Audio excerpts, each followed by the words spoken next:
เป็นอะไรเป็นอะไรฮับหนาจ้าให้ใครกันหนา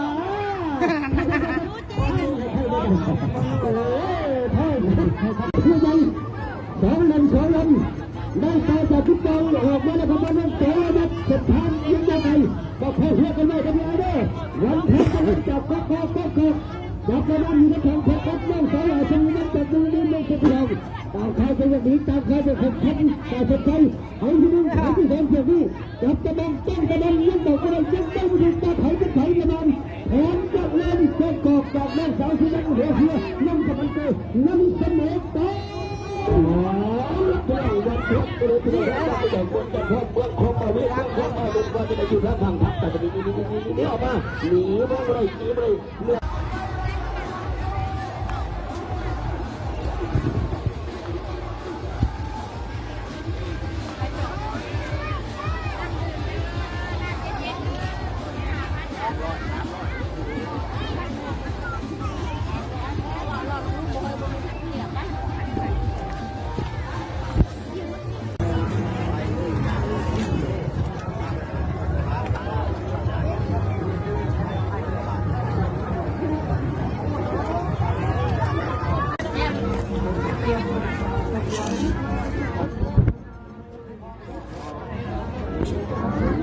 นางสาวปฏิวัติ